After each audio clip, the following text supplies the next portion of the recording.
Buenos días, buenas tardes, buenas noches. Arrimados al Mingo TV, el canal por YouTube de José Domingo Blanco, que en X consiguen como @Mingo piso 1, y Erika Mendoza Tovar, que en X consiguen como Ementov. Gracias a todos los que se conectan con nosotros hoy, 15 de octubre, domingo por la noche, que tenemos un par de invitados de muchísimo nivel, muy especiales, que nos van a permitir comprender a todos las verdaderas causas de esto que nos ha causado tanta indignación, que es el terrorismo de Hamás sobre Israel.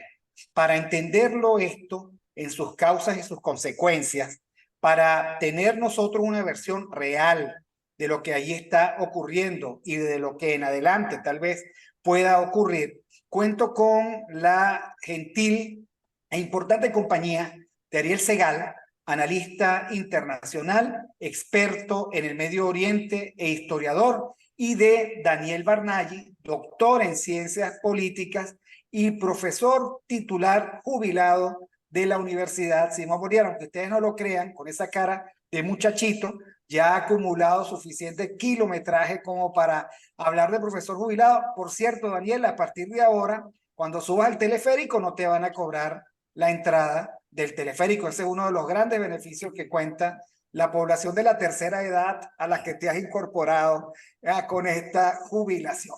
La verdad, muchísimas gracias a los dos. A pesar de que la cordialidad, la sonrisa, la alegría espiritual nos caracteriza, además, porque en el caso mío con Daniel somos muy amigos, y yo estoy muy honrado de la presencia de Ariel. En el fondo, todos destilamos tristeza, angustia y decepción por la condición humana, por eso que está ocurriendo en Israel, por las imágenes que son toda una noticia de crueldad contra mujeres, niños, personal civil, contra el ataque artero, por el ataque artero y traidor de el llegar y asolar kibbutz, pequeñas localidades en la frontera del sur de Israel.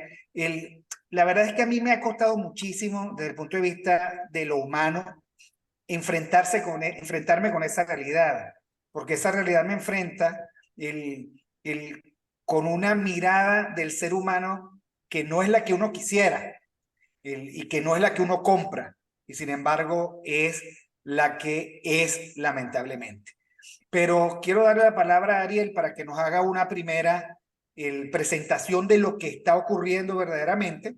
Luego Daniel hará los comentarios, y así pues transcurrirá este episodio de Aquí se habla libertad. Bienvenidos, Ariel y Daniel.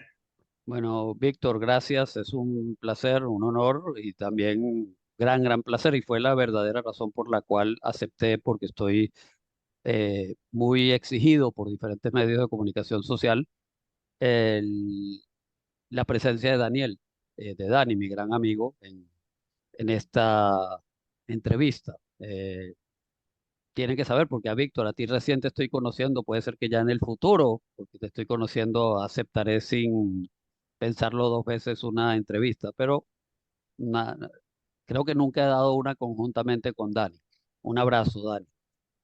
Y un abrazo especial también porque nos golpea a nosotros dos doblemente por ser judíos, y obviamente nos identificamos con lo que ocurre en el Estado de Israel, lo cual no significa que estemos de acuerdo con todo lo que haga un gobierno de turno en Israel. Por ejemplo, el actual gobierno, el de Netanyahu, que es un gobierno de extrema derecha, es un gobierno que tiene muchos extremistas religiosos y fanáticos, y hay que decirlo, pero controlados, porque todavía es un Estado, y lo seguirá siendo, esperemos, un Estado democrático, un Estado donde impera la institucionalidad y no pueden hacer lo que les dé la gana, a diferencia de los terroristas que hicieron esta espantosa masacre de civiles, que son los que gobiernan y controlan la Franja de Gaza, Hamas, este grupo islamista radical, que tiene el control de la población palestina en Gaza desde el año 2007. Tenemos que recordar que primero me voy con los antecedentes más inmediatos y luego me iré más a la historia, a medida que me lo vaya requiriendo, Víctor. Hubo un acuerdo de paz a partir del año 93 del siglo pasado, los acuerdos de Oslo, con Isaac Rabin, Shimon Peres de canciller, y la OLP, la Organización de Liberación de Palestina de Arafat. Y a partir de ahí, Israel empezó a retirarse de un fragmento de Cisjordania, luego lo vamos a mostrar en un mapa, y más o menos 70-80% de la franja de Gaza. Y se creó lo llamada Autonomía Palestina, que tras la muerte de Arafat se fue convirtiendo en una organización o una institución palestina moderada. Pero cuando ellos controlan Gaza también, en el año 2005, Israel decide ya con bajo el gobierno de Ariel Sharon, un hombre que había sido toda su vida eh, alguien que no creía en negociar la paz ni con países árabes y mucho menos con organizaciones que representen a los palestinos. Sin embargo, entendió que una cosa es estar en la oposición y otra cosa es estar en el poder. Y comportándose como un estadista, decidió la retirada unilateral de Israel de la Franja de Gaza, por lo cual desde el año 2005 no hay ni un solo ciudadano israelí viviendo en Gaza, ni un judío viviendo en Gaza, y obviamente el ejército se retiró totalmente. Pero en el año 2007, no pasaron 2 años, y esta organización islamista radical jamás tumbó, le hizo un golpe de Estado a al Fatah, al grupo de Arafat, y desde entonces ellos controlan ese lugar. ¿Y qué significa ser organización islamista? Ellos quieren gobernar de acuerdo a la religión, el Islam. Ellos quieren gobernar no solamente de acuerdo a la religión, sino a la concepción más fanática, más fundamentalista del Islam. En otras palabras, hacer un Estado que más o menos sea conducido con los criterios del siglo VII, cuando surgió el Islam como religión, siglo VII después de Cristo, pero con la tecnología del siglo XXI. Y esa combinación, por cierto, es la misma del Estado Islámico, es la misma de Al-Qaeda, es la misma de todos los grupos islamistas radicales, pero es la que le permitió hacer un ataque tan sofisticado hace una semana, tan exitoso, combinado con las fallas de inteligencia y las fallas políticas del gobierno de Netanyahu, y a la vez tan cruel y tan violenta. Y bueno, me gustaría que ahora hable un poco Dani y luego yo profundizo más. Daniel. Bueno, con muchísimo gusto. Bueno, saludo a Víctor y a Ariel, dos muy queridos amigos. En el caso de ambos me une una amistad ya de varias décadas, así que realmente el privilegiado soy yo. Para mí, sí, hago un inciso personal. Era muy importante aceptar esta invitación que me haces tú, Víctor, y que sea mi primera entrevista sobre el tema, que sea acompañado por alguien de una intelectualidad tan eximia como Ariel, que es un verdadero conocedor, pero de un ser humano tan excepcional, tan sensible, tan profundo como eres tú, Víctor. Así que, bueno, para mí era muy importante arrancar con ustedes dos, pues las entrevistas que quizás en esta oportunidad se puedan presentar. Eh, Quiero arrancar como suelo hacer, Víctor. Hemos conversado muchas veces con algunos conceptos de la ciencia política. Uno de los conceptos que a mí me parece muy importante comenzar a trabajar a lo largo de este rato que conversaremos es el de cultura política. Cultura política es el conjunto de habilidades, información, actitudes, aptitudes que tienen las sociedades sobre los hechos políticos. Es un concepto que, si bien tiene antecedentes, formalmente se entiende o se asume que desde 1963, cuando Almon y Verba hacen un paper que, por cierto, no se llama cultura política, sino capital social, pero realmente es sobre cultura política.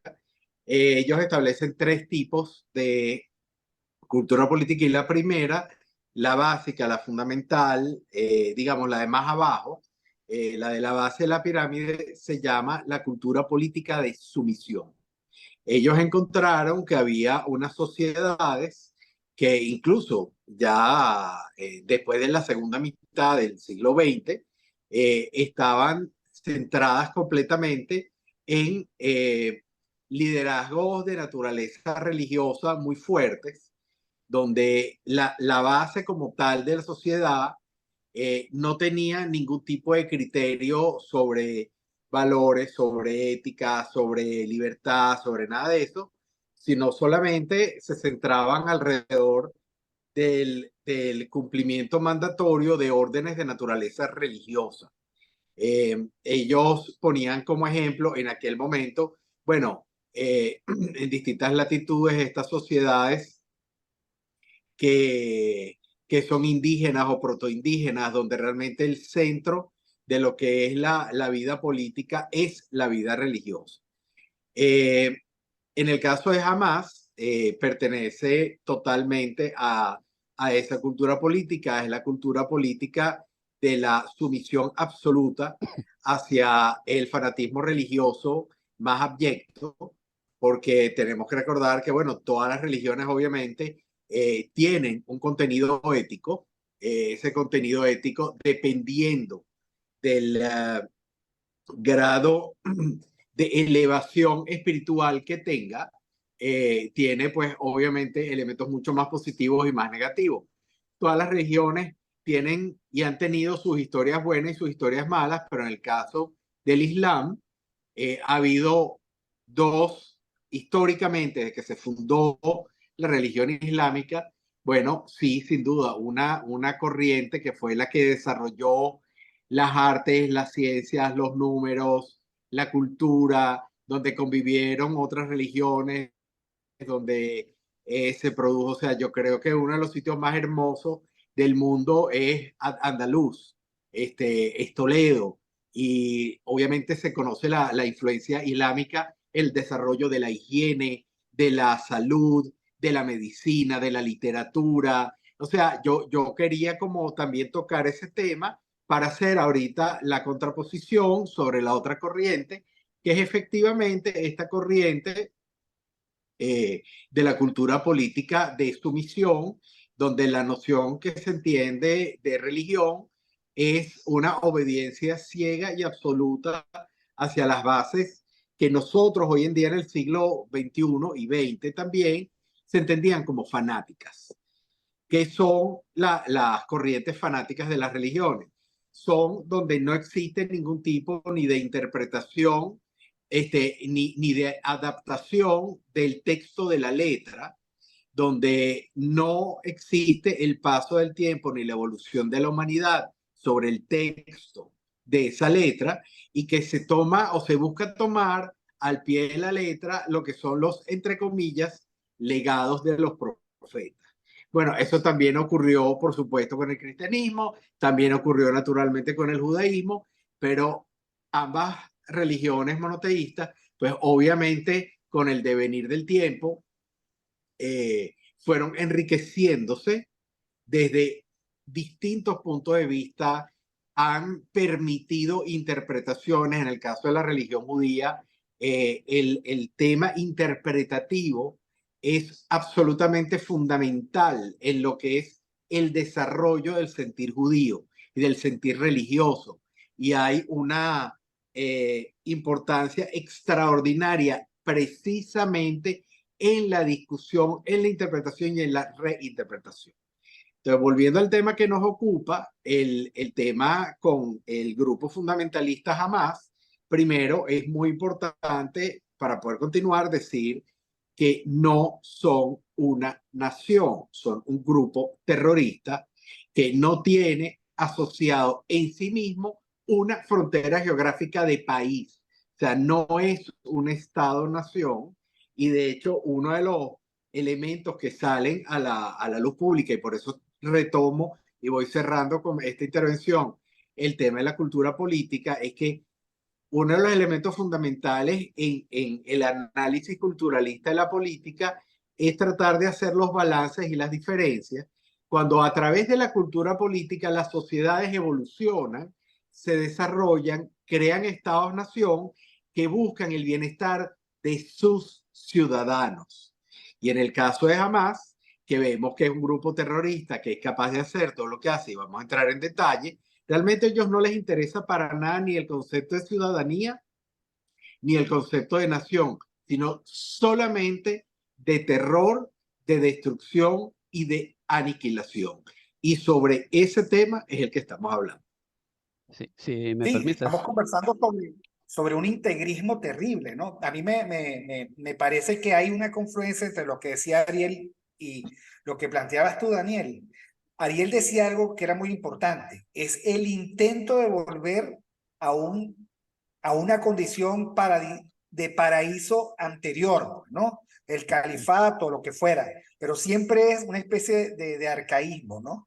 Tú lo dices además con una inflexibilidad que no te permite ajustarte con el tiempo. Ahora, lo más terrible que tú has dicho, Daniel, en el mejor sentido de los casos, por supuesto, es que no tienen frontera. Y tú estabas conversando y yo recordaba, bueno, mientras nosotros estamos grabando este programa, en Estados Unidos hay alerta máxima, en Francia hay alerta máxima, en Holanda hay alerta máxima, en Gran Bretaña hay alerta máxima, en Alemania hay alerta máxima, en España debería de haber alerta máxima, pero Sánchez Castejón no entiende nada. Y entonces lo que estamos viendo es la reacción frente al terror organizado es una actitud defensiva de Occidente que contrasta negativamente con la valentía y el coraje del Estado de Israel, que no dice, yo no me voy a defender, yo voy a atacar a estos que a su vez me están atacando. Y tal vez para entender esto sí efectivamente hace falta un mapa, ¿no?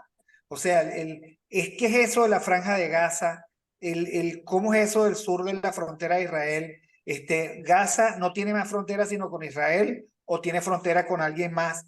Pero me parece además muy importante que ustedes digan que el grupo terrorista Hamas no es un estado, sino es una especie de infección de una población. O sea, llegaron allí e infestaron. Así como uno dice el socialismo del siglo XXI. Llegaron allí y entonces someten a una población a condiciones terribles, y ellos entonces la usan como su excusa y como su escudo, cosa que me parece terrible, ¿no? Entonces no sé, Ariel, si tú quieres abundar en detalles, porque él me parece importante. Sí, primero para ampliar un poco el concepto de lo que Dani dijo y antes de mostrar los mapas, de eso se trata el fundamentalismo y de ahí la palabra, porque va a los fundamentos. En este caso, los fundamentos de una religión, el Islam. ¿Y cuáles son básicamente los fundamentos de una religión? Pueden ser dos. Uno, la fuente, el texto, en este caso el Corán, y es la interpretación rígida, eh, inflexible, obviamente, de el Corán, de acuerdo a la interpretación originaria que fue la que dio Mahoma y sus primeros seguidores. Eso tiene diferentes nombres, por si llegan a leerlo, lo llaman los wahabitas, los grupos que tienen esa interpretación, o los llaman los salafistas, que en árabe viene la palabra salaf, que son los antecesores, son como los primeros ancestros y la interpretación que tuvieron en el siglo VII del Islam, los primeros sucesores de Mahoma. Y la segunda versión del fundamentalismo es la creencia de que hubo una etapa paradisíaca, como bien tú lo dijiste, Víctor, que hubo una etapa ideal, y para ello fue la época de Mahoma y sus primeros sucesores, los primeros califas, que vale decir que son, la palabra califa significa emperador, porque el Islam nació y antes de que Mahoma falleciera ya era un imperio pequeño, pero luego se fue expandiendo con los sucesores de Mahoma. Entonces lo que buscan todos estos grupos islamistas son expandir el Islam en forma de imperio. No aceptan el concepto occidental de Estado-nación, como bien lo dijo Dani. Si bien en la agenda de Hamas inicialmente es una lucha religiosa regional, porque ellos están representando la causa de crear un Estado palestino religioso, pero luego no les importa ser absorbidos por otros grupos de su doctrina, que son las sunitas. Ahora no voy a tener mucho tiempo de estar hablando de la diferencia entre sunitas y chiitas, pero no tendrían ningún problema algún día de ser parte de un imperio establecido por el Estado Islámico o por Al Qaeda, porque vienen de la misma doctrina. Eh, Mapas, para que podamos entender un poco mejor esta historia. Eh, sí, un momentito. Sigo conectado porque me he perdido no Sí, estás consigo. conectado. Estás conectado. Ok, Bueno, mientras Ariel organiza los mapas, les quiero preguntar, bueno, ¿y por qué se inquina? O sea, todo parece indicar que el único obstáculo para la sobrevivencia del Islam es el Estado de Israel y todos contra el Estado de Israel. O sea, es terrible tener como único elemento común el hecho de que todos quisieran destruir a Israel, al Estado de Israel. Eso los une a todos, a pesar de que Ariel plantea, y con razón, que hay algunas diferencias de convicción casi que teológicas entre unos y otros, pero todos, digamos, agarrarían la espada y quisieran acabar con una especie de enemigo totémico que es el Estado de Israel. ¿Por qué eso? ¿De dónde sale? sí. Bueno, yo primero voy a terminar de presentar un poco el mapa para que la gente pueda Sí. ubicarse geográficamente y luego le cedo la palabra a Dani y seguimos desarrollando esta pregunta que nos haces. Lo que tienen que entender es que esta es la parte que en el mundo llaman Cisjordania en castellano, en español lo llaman The West Bank, porque la banda occidental, o la franja occidental, ¿por qué? Porque se refiere al río Jordán, famoso río bíblico que es realmente muy pequeño, pero ahí está. Esto es la franja occidental con respecto al río Jordán. Y la franja de Gaza está separada de Cisjordania por varios kilómetros y tiene frontera con Egipto. Solamente hay dos países que tienen frontera con la Franja de Gaza, Egipto y el Estado de Israel. Esta separación se dio por razones demográficas. Voy a ser muy escueto, pero en el año 47 las Naciones Unidas envió una misión de observación. Esto era una parte, un protectorado, una colonia del Imperio Británico que la habían capturado a quienes derrotaron en la Primera Guerra Mundial el Imperio Turco Otomano. Y de acuerdo a cómo estaba la demografía en el año 47, en donde había más población judía y donde había más población árabe, ellos decidieron crear un Estado judío y un Estado árabe, que es lo que hoy llamamos los palestinos. Ese Estado no se creó porque en el año 48 los países árabes se opusieron a eso, querían todo el territorio y no aceptaban la existencia de un Estado judío ni siquiera en un milímetro cuadrado del Medio Oriente. Y eso fue lo que causó en el año 48-49 la llamada por Israel Guerra de Liberación o Independencia y llamada por los palestinos el Nakba o el Akataz. Eh, entonces Jordania se quedó con Cisjordania y Egipto militarmente controló Gaza hasta el año 67, cuando vino una famosa guerra llamada la Guerra de los 6 días, en la cual Israel conquista esos dos territorios. Y estamos de alguna manera viviendo las consecuencias todavía, lo que yo llamo el séptimo día, el día después de la Guerra de los 6 días, que ha sido décadas muy largas y de mucho sufrimiento para ambos bandos, porque aunque Israel, como expliqué antes, devolvió toda la franja de Gaza para que esto sea dominado por una autonomía de los habitantes que viven allá, pero en el año 2007 jamás este grupo radical se apoderó de la franja y obviamente la gobierna y controla de manera totalitaria y bajo una visión fundamentalista religiosa. En Cisjordania hay más o menos un 40% de la población que es gobernada, todavía no tiene estatus de Estado, pero hay una autonomía que está gobernada por el grupo de los sucesores de Arafat, grupo llamado Fatah, que son más moderados y sí aceptan la existencia de un Estado palestino con vecino el Estado de Israel, Estado de mayoría judía. Entonces, con los dirigentes de la autonomía palestina, Israel podría seguir negociando para intentar que se amplíe la cantidad de territorios que tiene y se logre llegar a una condición de que los palestinos tengan un Estado. Y ahí sí hay que responsabilizar en buena medida a Netanyahu, más de 10 años en el gobierno, no tiene interés que se cree ese Estado palestino, ha reforzado la construcción de ciudades y aldeas judías en Cisjordania y podemos decir que él es el principal obstáculo para la paz. En Gaza es imposible negociar, justamente porque estamos hablando de fanáticos religiosos que no reconocen el derecho de Israel a existir.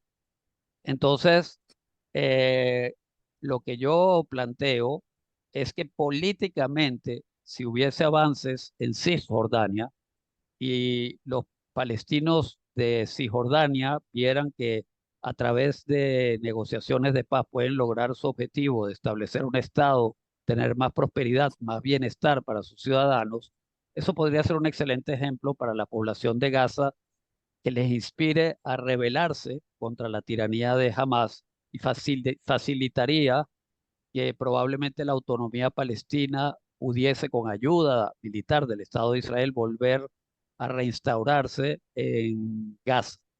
Pero son sucesos que lamentablemente no han ocurrido y claro, Hamas se ha empoderado con el pasar de los años, tiene alianza con Irán. Irán es un poderosísimo aliado que le da armamento, que ayuda, y ya se sabe que Irán tuvo mucho que ver con la organización, este terrible atentado terrorista del fin de semana pasado, y también tiene ayuda de otros grupos radicales sunitas que hay en el Medio Oriente.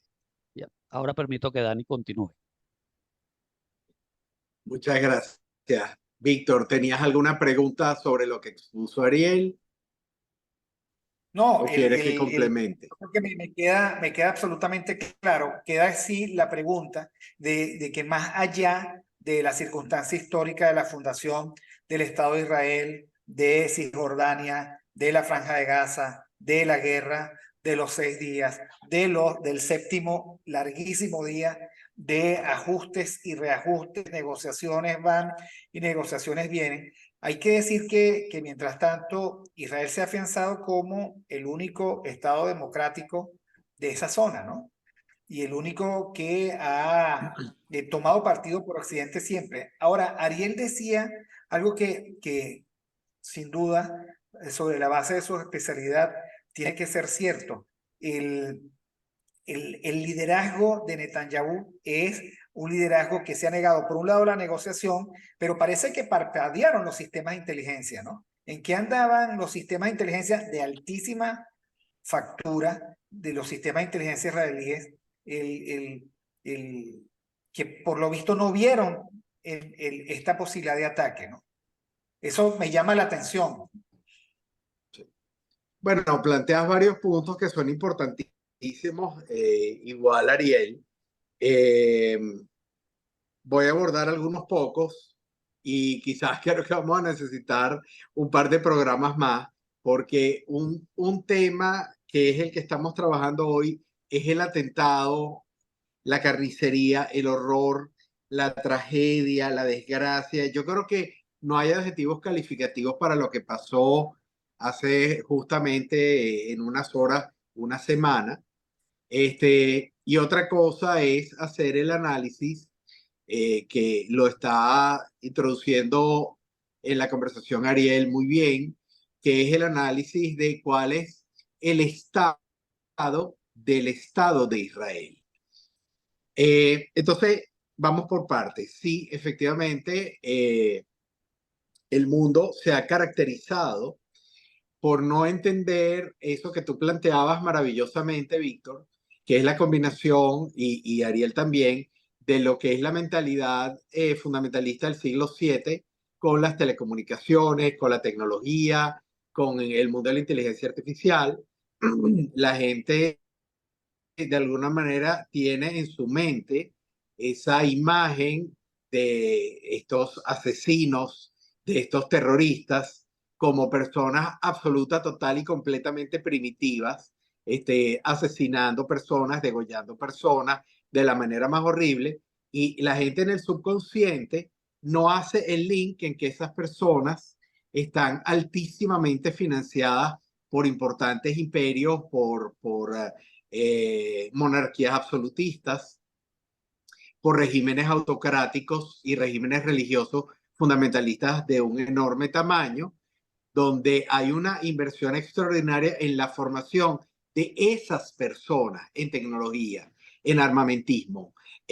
O sea, uno le cuesta pensar que una persona, por ejemplo, que sea experta en tecnología de redes, en tecnología de comunicaciones inalámbricas, de intervenciones satelitales, de hackeos masivos, porque obviamente fue parte de lo que pasó, sea esa misma persona que está yendo a cortar cabezas y a matar bebés y a matar niños y a matar ancianas. Entonces, lo primero que quiero es, lamentable decir que sí, que efectivamente en estas poblaciones, si bien la sociedad de base puede que esté enferma, puede que sea ignara, puede que tenga carencias de los servicios básicos, eso es una parte de la verdad. La otra parte de la verdad es que muchos de ellos no buscan, no les interesa y no les importa los servicios básicos, como tampoco les importa el desarrollo, la cultura, el arte y la vida, porque no son sus valores principales. Sus valores principales son el odio, la venganza, la destrucción y en particular de Israel. ¿Por qué? Bueno, creo que eso lo podemos trabajar en otro programa, pero realmente esto tiene que ver con los orígenes de la misma religión, donde en un primer momento Mahoma había tendido redes de relaciones positivas con miembros de las comunidades judías, pero luego él pensaba que la población judía se podía convertir masivamente a la religión que él estaba creando, que él estaba fundando, y realmente eso no fue así. No hubo una conversión masiva ni nada por el estilo, entonces Mahoma cambió de posición 180 grados y convirtió lo que al principio era la búsqueda de alianza en odio, pero eso luego vinieron los sucesores y pasaron los siglos y bueno, eso por supuesto es un sentimiento que se fue profundizando, pero entonces mi punto con respecto a esto es que por un lado, claro que hubo una falla, eso es innegable. Uno de los ejércitos más poderosos del mundo, que es el de Israel, hubo una falla, tema de seguridad en líneas generales de lo que está ocurriendo en el Estado de Israel, pero en este momento la de Israel y por eso la democracia, que yo sabía que tú lo ibas a tocar, porque te conozco, Víctor, es tan importante que lo hayas planteado porque el elemento fundamental que ha permitido que Israel se convierta abandonado en lo que es hoy en día es en gran medida lo que es la construcción de las instituciones democráticas y que ciertamente en este momento están también bajo un asedio, porque se está cambiando un marco jurídico, se está cambiando un marco conceptual de Estado. Si es bueno, si es malo, eso se lo dejo a Ariel, porque creo que es mucho más conocedor que yo del tema, pero está ocurriendo lo que se llaman las fisuras institucionales de la democracia israelí.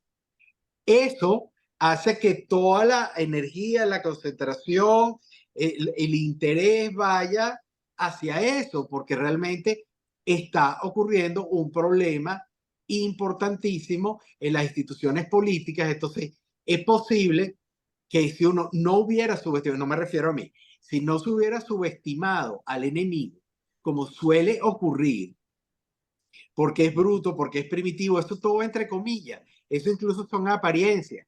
la tecnología que está detrás de este atentado, de este horror, es impresionante. Ahí tuvo que haber habido intervención satelital, intervención de bases de datos, de servidores. O sea, eso no fue, y no lo quiero minimizar, eso no fue simplemente que unos señores agarraron unas pistolas, unos revólveres o unas metralletas automáticas, se metieron debajo de una reja y eso no fue lo que pasó. Por eso es que yo comentaba hace algunos días X, que bueno, yo me sentía en lo personal, que soy hijo de sobrevivientes del Holocausto, en paz descansen ya mis padres. Bueno, yo me siento en 1933 porque yo me siento amenazado como judío, no importa dónde esté, estoy en Venezuela, lo digo, pero yo me siento amenazado como judío porque eh, estos son enemigos que no se puede subestimar y que quizás por algo de subestimación, por razones que pueden ser justificadas, este, ocurrió esta tragedia. Pero yo no estoy culpando al Estado de Israel, yo no estoy culpando al ejército y yo no estoy culpando a la inteligencia. Yo culpo al Hamas de querer destruir cualquier signo, cualquier manifestación y cualquier célula viva judía de la faz de la tierra. O sea, es muy importante eso que estábamos hablando con Ariel, ya te doy la palabra, de cuál es la intencionalidad detrás de esto. No es debilitar al Estado de Israel, no es la creación de dos estados, uno palestino, uno israelí. Esa no es la intención. La intención es destruir Israel y matar a todos los judíos vivos de la faz de la tierra. Punto. Adelante. Sí, disculpa, Bien. Víctor, que antes que me hagas preguntas, pero sí, quiero aclarar un poco porque, claro, en aras de ser muy pedagógico, he hecho también crítica al gobierno de Netanyahu, pero me apunto obviamente con todo lo que está diciendo Daniel.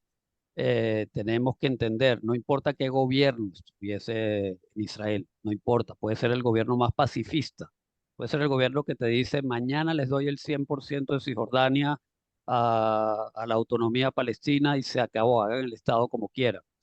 Igual, este grupo de fanáticos religiosos, patrocinados por regímenes como el de Irak, Irán, ¿ok?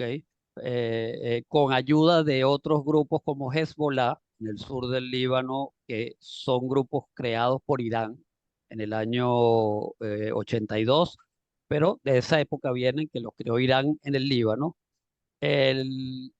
buscan la destrucción del Estado de Israel, porque aquí la concepción es no se acepta la presencia de un Estado soberano judío en, yo lo dije antes, 1 milímetro cuadrado de lo que antes fue territorio musulmán o en manos de un imperio musulmán.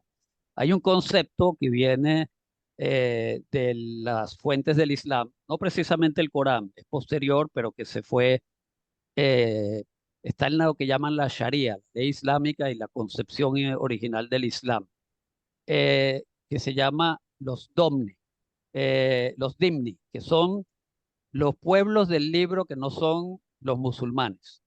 Es una concepción bastante fundamentalista, bastante radical.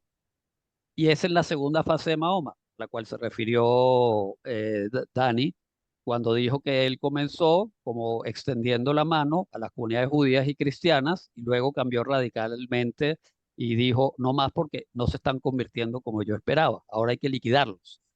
Entonces, esa es la concepción de Hamas, esa es la concepción de Hezbollah, esa es la concepción del régimen de Irán. Y Dimni significa, yo puedo aceptar que vivan comunidades de otras religiones, sobre todo si son monoteístas, en este caso judías y cristianas, bajo un imperio musulmán. Pero no puedo permitir que ellos tengan soberanía y ellos gobiernen a musulmanes. Eso no existe. Eso no puede ser y no será jamás. Esa es la visión. Y por lo tanto, por eso no reconoce el derecho de Israel a existir. No debe estar en ningún lugar, no solo del Medio Oriente, vamos a estar claros. Cuando Al Qaeda hizo el ataque de España en Madrid, después del atentado del 11 de septiembre del 2001, años después, los españoles no entendían por qué nosotros. Porque mandamos unos cuantos soldados a Afganistán o lo que sea, o sea, y no lo entendieron y no lo entienden hasta el día de hoy. O tampoco los británicos lo entendieron cuando los atacaron en Londres, o los belgas, o los de Charlie Hebdo en París, etcétera. No, es que los musulmanes conquistaron casi la mitad de Europa. Fueron detenidos en Viena, puertas de Viena, con el Imperio Turco Otomano. Pero antes también hubo el Imperio Musulmán que llegó a España y tuvo casi toda la península ibérica. Para los musulmanes radicales fanáticos, no importa si se llamen Hamas, Hezbollah, Al-Qaeda, ISIS, Estado Islámico, esos son tierras del Islam y hay que recuperarlas. Por eso me refería a ese comunicado. En ese comunicado, no recuerdo la fecha exacta de los atentados de Atoche, del metro de Madrid, etcétera, ellos decían, somos el grupo X de Al Qaeda y aquí hemos dado un ataque certero a los cruzados españoles. Hay que ver el lenguaje que utilizan. O sea, ellos ven a Occidente como si estuviéramos en la época de las cruzadas. Para ellos el tiempo se detuvo. Y entonces esto es lo que hay que entender. Y por eso hay que entender que estos son enemigos de la humanidad, son solo enemigos de Israel. Y el que apoya a Hamas en el nombre que cree que está apoyando la causa palestina, de los palestinos inocentes civiles, comete un grave error. Y sobre todo, yo creo que gran parte del fenómeno que estamos viendo de tanta gente joven saliendo a protestar a favor de Hamas eh, o contra, digamos, la respuesta israelí en Gaza, pero con furibundamente anti-israelí la respuesta, como si Israel hubiese sido el que inició el conflicto actual. El problema es que tú no puedes aprender de historia y no cosas profundas como las que estamos conversando en Instagram o en TikTok. Y esta es una generación lamentablemente de Instagram y TikTok. Y yo me pregunto, Víctor, ¿qué edad tiene la mayoría de la gente que ve este programa? No creo que sea gente adolescente, no creo que sea gente de 20, 25 años, etcétera, porque ya llevamos un buen tiempo conversando, no creo que tienen la paciencia para seguir. Y ese es otro problema que tenemos en esta generación. Adelante, disculpen la larga interrupción. La impaciencia que lamentablemente se resuelve en la ignorancia, porque para conocer hay que tener profundidad. Lo que ustedes están planteando a mí me lleva bueno, a un conjunto de preguntas, pero voy a hacer una sola para mantener mi propio orden mental. Y estamos frente a una nueva demostración de que tarde o temprano esto va a ser una confrontación civilizacional entre lo que ellos creen y la mirada detenida en el siglo VII y lo que nosotros somos, porque no hay demasiadas coincidencias, ni en el trato de la mujer, ni en el trato de los niños, ni en el trato de la religión, ni en el trato del territorio, ni en el trato del castigo. O sea, tenemos eso y lo tenemos en nuestras entrañas. Yo les decía a ustedes al inicio que llegan y proclaman muerte a todos, como lo han hecho ellos, y toda Europa se coloca a la defensiva, porque en el fondo hay una especie de complejo buenista. ¿Cómo no vamos a...? Y allí, por ejemplo, el, el, el líder de los católicos, el Papa Francisco, tiene muchísima culpa, porque creo que en el fondo yerra sobre todo en la concepción de lo humano. Y estos están demostrándonos que el humano colaborativo, cándido y bueno por antonomasia, no existe. Y finalmente, o nos defendemos y tenemos alguna estrategia de contención, o estos van a acabar.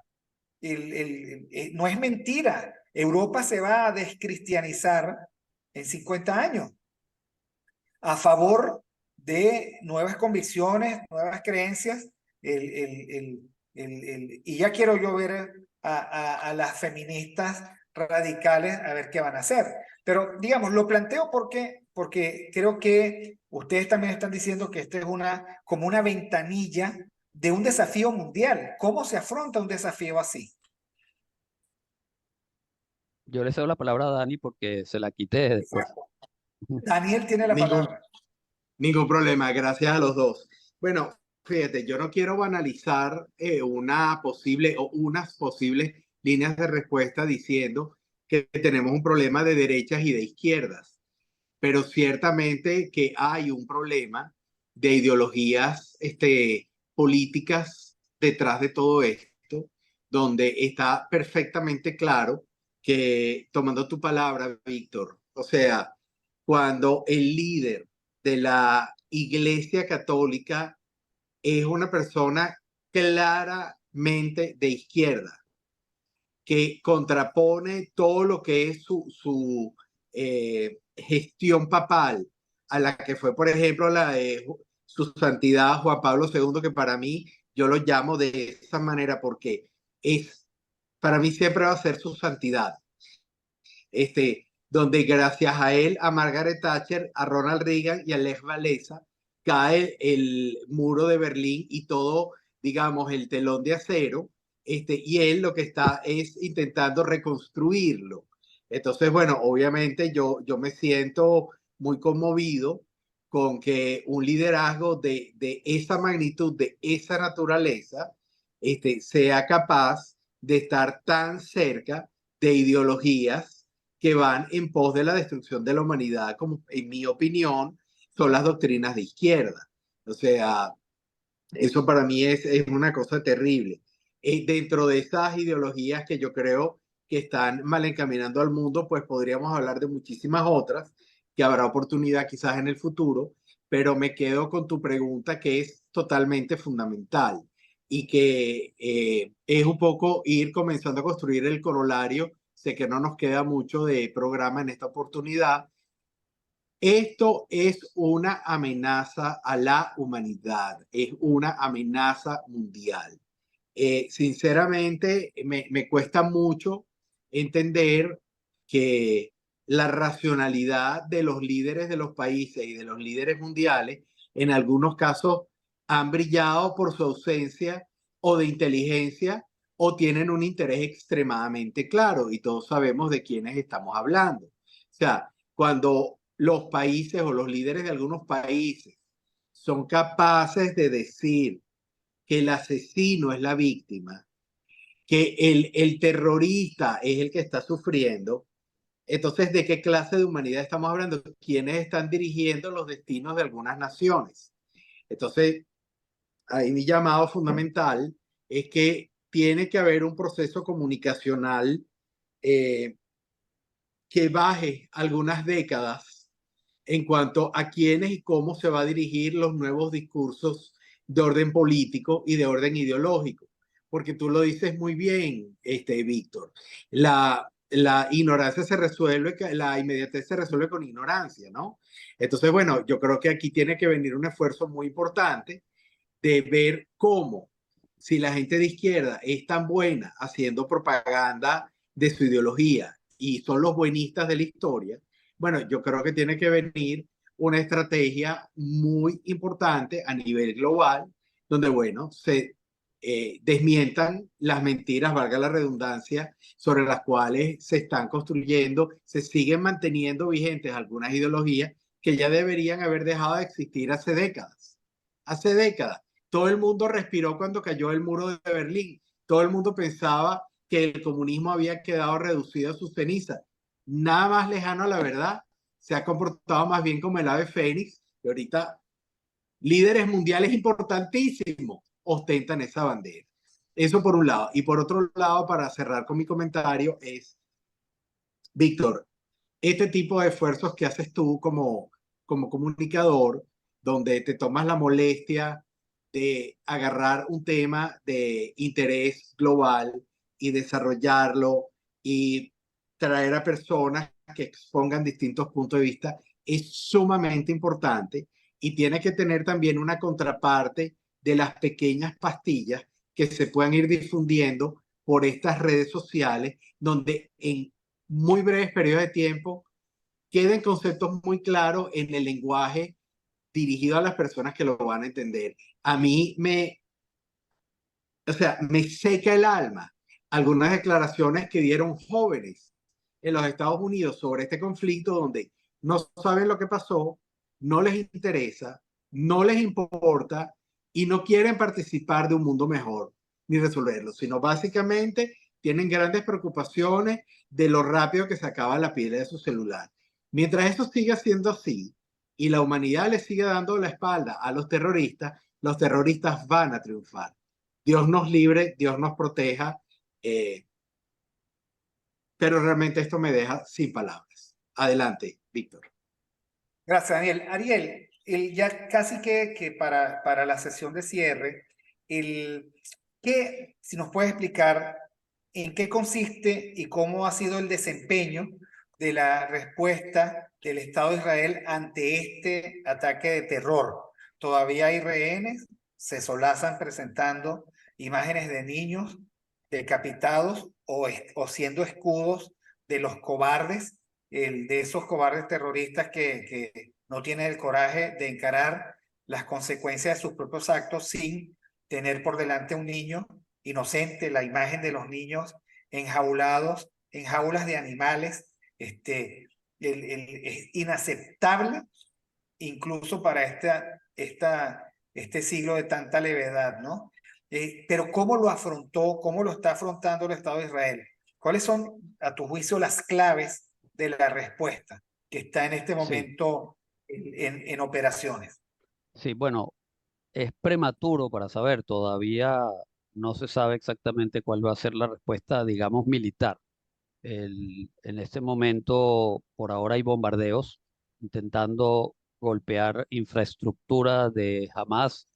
Hay intentos de aniquilar personas de alto nivel de Hamas, eh, y se habla de una incursión por tierra, eh, cosa que está por verse y que es lo que más quiere la gente en Israel. Aquí el problema es que una incursión por tierra va a significar que se vuelve a lo mismo por lo cual Israel salió de Gaza, que es, insisto, el lugar más densamente poblado en el planeta Tierra por kilómetro cuadrado. Entonces, por eso es que mueren tantos civiles cuando Israel bombardea lugares donde están la gente de Hamas. Primero porque es casi imposible lanzar una bomba y que no haya población civil en determinados lugares. Segundo, porque jamás utiliza a civiles como escudos humanos. Pone sus armas, sus servicios de inteligencia, sus tiendas, sus campañas o lugares logísticos en mezquitas, en hospitales, en colegios, en fin, en donde justamente hay niños, porque hace propaganda con la muerte de los civiles palestinos. No les importa tampoco la muerte de los suyos propios. Entonces, es muy difícil la respuesta de Israel, y más cuando estamos hablando de los más de 150 rehenes. Yo quiero hacerle recordar que la última vez que hubo un intercambio de rehenes entre Israel y Hamas fue un solo soldado, Shalit, que había sido secuestrado con una incursión de Hamas a territorio israelí por 1.000 prisioneros palestinos de Hamas que estaban dentro de Israel. No hay la cantidad de prisioneros de Israel, si nos vamos con esa cifra y proporción, para devolver a cambio de los rehenes. Y dudo mucho que jamás tengan ninguna intención de entregarlos. Ellos quieren seguir utilizándolos para humillarlos y, creo yo, lamentablemente, matarlos. Por eso comparto con Dani la sensación de que estamos como en el año 33. Dani hace referencia a esa fecha porque es cuando Hitler llegó al poder. Luego vino lo que todos sabemos que sucedió. Entonces, Israel tiene que comportarse con mucha cautela y mucha lógica, primero para no causar también muchas bajas en su ejército. Hay que recordar que el ejército israelí es de civiles. Casi todos los israelíes, el 90-95%, hacen servicio militar obligatorio. No es un ejército de gente que va a hacer carrera profesional y se retira a los 50-60 años. Mayormente es un ejército de chicos que van por 3 años y luego hacen la reserva anualmente, y mujeres también. Entonces, eh, para los israelíes, que mueran sus soldados es un golpe tan fuerte como lo ocurrido hace una semana. Ellos siempre presentan en la televisión la foto de quien falleció, los padres de quien falleció, etcétera. Pues es un país pequeño, 4 o 5 millones de habitantes. No olvidar eso. Entonces, no puedo hablar de la estrategia, porque yo sí pienso que no hay que hacer lo que jamás quiere. ¿Qué es lo que jamás quiere? Una incursión total en Gaza, porque eso les conviene a ellos. Yo espero que no ocurra una incursión total, en todo caso temporal o incluso específica en ciertos lugares de Gaza, apuntando a misiones muy determinadas. Lo segundo que jamás quiere es que el proceso de negociaciones con Arabia Saudita y otros, entre Israel y países árabes, no siga ocurriendo. Israel debe luchar para que esas negociaciones de paz y normalización de relaciones continúen. Lo tercero que jamás no quiere, porque no es un Estado-nación, es que tenga éxito la autonomía palestina, la que sí busca la visión de Estado-nación, la que domina Cisjordania. Por lo tanto, para mí ya no es solamente una opción, sino un deber de un futuro gobierno en Israel tratar de negociar con la autonomía palestina para demostrarle a los palestinos que a través de negociación pacífica logran muchos más objetivos que a través de la violencia de grupos como Hamas. Y con respecto al tema civilizacional, yo no, obviamente hay un problema hace mucho tiempo, hace décadas, con el tema entre el Islam radical y no, no es con Occidente nada más, es contra el mismo mundo musulmán moderado, porque nosotros no contamos a veces la cantidad de musulmanes que ellos han matado en Irak, en Afganistán, en Pakistán, en atentados terroristas en Egipto, el grupo Boko Haram en Nigeria y otros lugares de África. O sea, la, la, las mayores cantidades de víctimas las vive hoy en día el mismo mundo musulmán moderado. Entonces, no es solamente Europa, Estados Unidos, etcétera. Y cuidado con América Latina, que jugando mucho a la alianza y amistad con Irán y con Hezbollah, con Hamas, en el nombre de la izquierda unida y de las causas nobles, entre comillas, le puede rebotar muy feo, como le rebotó a Argentina con el atentado de la AMIA hecho por Hezbollah e Irán en el año 94, si recuerdo bien, si no me corrigen, si alguien recuerda exacto.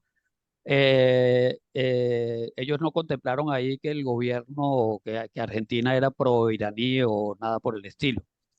Eh, pero también el problema, entre comillas, civilizacional o cultural, llámenlo como quieran, se ve con lo que está haciendo Rusia con Ucrania, porque también ellos hablan de los eslavos patriotas y reales somos nosotros, los rusos, y los eslavos ucranianos son neonazis, los que gobiernan ese país. Por eso hay que liquidarlos. Son traidores, no quieren ser parte de nuevo de restaurar un imperio, sea ruso, comunista, soviético, lo que sea. Pero Putin también juega con esa idea cultural. Él también critica y severamente y ofende a las minorías, a los gays, a otros grupos y dice que Occidente es corrompido por tener tolerancia a esas minorías. Los chinos que apoyan indirectamente a Putin también tienen una concepción de mundo muy diferente a la occidental.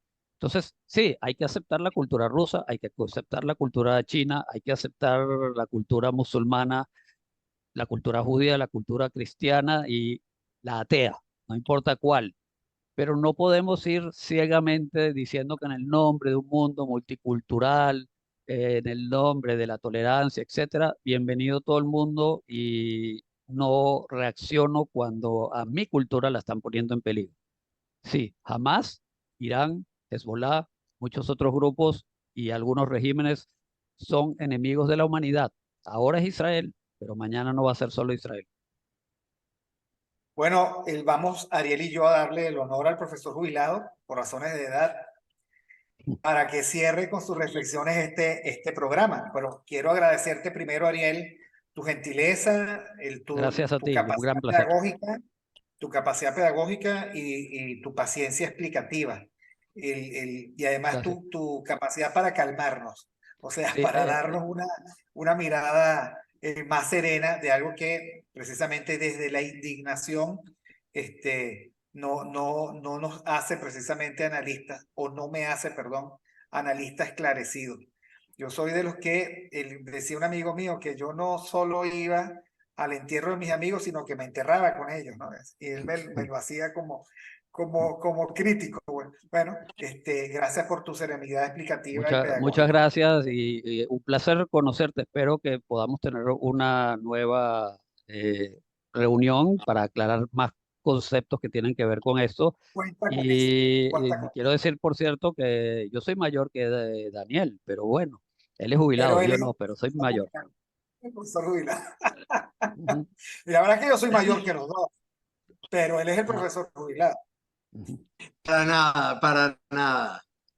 Yo soy aquí el mayor, el más viejo, y eso se ve en las caras.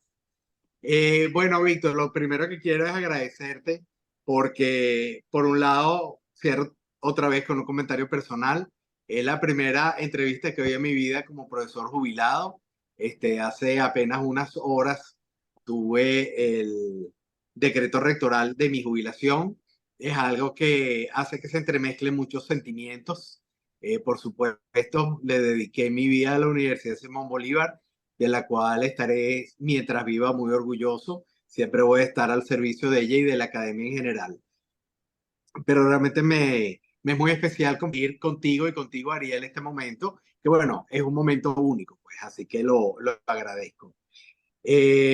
También agradezco tu sensibilidad con respecto al tema, Víctor, y querer hacer un programa especial y dedicado a este tema de manera profunda, de manera calmada, de manera de poder integrar los tres puntos de vista. El tuyo es importante, pues las preguntas son muy importantes aquí. El de Ariel como experto realmente en el tema y yo como servidor de ustedes y de toda la audiencia que nos está escuchando. Eh, por supuesto que creo que es muy importante que se den estos espacios y espero que el tuyo sea punta de lanza en el periodismo venezolano y por supuesto lo agradezco. Yo me cuesta mucho hablar para cerrar este programa porque obviamente yo siempre tengo en mi corazón, por supuesto, la memoria de mis padres que fueron sobrevivientes del Holocausto. eh, pero yo en este momento tengo en mi corazón a todos y a cada una de las personas que viven en Israel y tengo en mi corazón a todas y a cada una de las personas que han sido asesinadas y secuestradas y le pido a Dios que sigan protegiendo siempre a Israel. Es lo que pido. Amén. Bueno, yo me Gracias. sumo a tus peticiones y también digamos que le pido a Dios que siga protegiendo a todos los que viven en Israel y a todos los que creen en la religión de los judíos. Bueno, muchísimas gracias, Ariel. Muchísimas gracias, Daniel. Gracias a Gracias a todos ti. los que Gracias a ti. nos escucharán en Aquí se habla libertad, arrimados al Mingo. Por favor, suscríbanse al canal, denle like, distribuyan y promuevan este programa, que yo creo que entre todos que podemos dar un parado a la ignorancia que provoca fundamentalismos e integrismos y a la ignorancia que se hace la buenista y que termina siendo víctima propiciatoria del odio y de los que desean la muerte de todos. Muchísimas gracias y nos veremos en un próximo programa.